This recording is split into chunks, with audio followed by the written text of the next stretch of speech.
Halo semuanya, kembali lagi di channel saya, channel yang membahas tentang seputaran dunia parabola ya. Oke teman-teman, jika teman-teman yang di rumahnya sering mengalami receiver Cavision tidak ada sinyal, kali ini teman-teman berada di video yang tepat, karena kali ini saya akan membagikan atau saya akan memberitahukan beberapa penyebab yang sering membuat receiver Cavision kita tidak ada sinyal ya.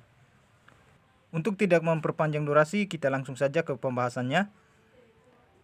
Oke teman-teman, tonton terus videonya sampai selesai agar teman-teman tidak gagal paham nantinya.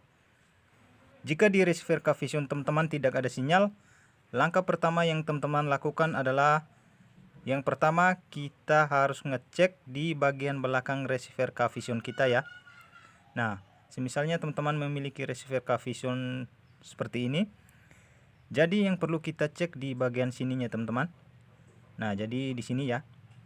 Biasanya di antara kabel penghubung dari parabola ke receiver sering terjadi kabel atau konektor yang terlepas, dan biasa kasus yang sering saya temukan yaitu putusnya kabel serabut ya. Putusnya kabel serabut sehingga sering membuat receiver Cavision kita tidak ada sinyal ya. Nah, jadi di sini teman-teman kita harus buka, kita harus cek seperti ini. Apabila kita menemukan kabel yang putus ataupun konektor yang terlepas, kita harus memperbaikinya dulu ya. Jika di bagian sininya aman-aman saja, langkah selanjutnya kita pasangkan kembali ke posisi semula. Kemudian kita cek di bagian yang lain ya. Nah, langkah selanjutnya teman-teman kita pasangkan kembali seperti ini. Apabila sinyal di receiver Cavision kita tetap belum muncul, langkah selanjutnya kita cek di bagian parabolanya, yaitu di switchnya ya. Nah, jika teman-teman yang masih menggunakan 2 LNB atau lebih, teman-teman bisa perhatikan di bagian switchnya seperti ini ya. Nah, contohnya seperti ini. Ini adalah switch yang sudah rusak. Jika teman-teman mendapati switchnya sudah rusak ataupun switchnya sudah berkarat, teman-teman bisa menggantinya dengan switch yang baru ya. Nah, jadi contohnya seperti ini teman-teman. Jadi untuk switch yang baru ini switch bisek 4x1 ya. Dan untuk switch yang ini yang sudah lama dan yang sudah berkarat ini adalah switch 2x1. Jika teman-teman yang di rumahnya tidak mempunyai switch cadangan, sebaiknya switch yang sudah rusak kita copot saja. Dan di LNB kita pasangkan langsung ya.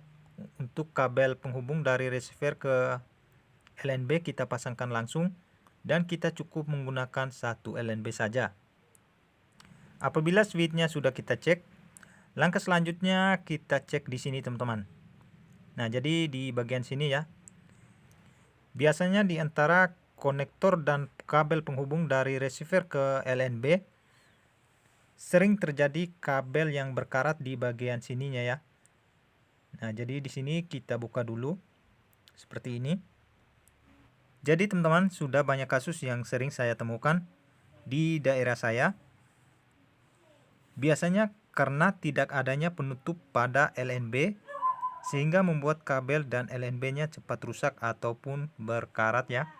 Nah, jika teman-teman di rumah yang tidak menggunakan penutup pada LNB-nya, sebaiknya LNB-nya digunakan penutup ya. Jika teman-teman menemukan LNB-nya sudah berkarat seperti ini, sebaiknya LNB-nya dibersihkan dulu. Apabila kabelnya juga berkarat ataupun sudah putus, teman-teman bisa memperbaikinya dulu. Kemudian teman-teman bisa pasangkan kembali ya. Berikut yang sering membuat receiver Cavision kita tidak ada sinyal dikarenakan LNB yang sudah short atau rusak ya. Nah, jadi karena pemakaian LNB-nya sudah cukup lama dan ada suatu komponen yang short atau rusak, sehingga membuat LNB ini sudah tidak bisa terpakai lagi ya. Nah, jadi LNB ini kita ganti saja dengan LNB yang baru. Dan penyebab yang terakhir yang membuat receiver Cavision kita tidak ada sinyal adalah posisi parabola yang tergeser.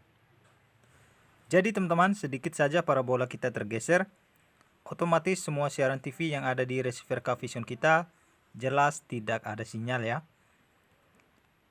Jadi teman-teman, mungkin hanya itu saja yang bisa saya bagikan kali ini. Semoga videonya bermanfaat. Jangan lupa like, komen, dan subscribe. Sekian dan terima kasih.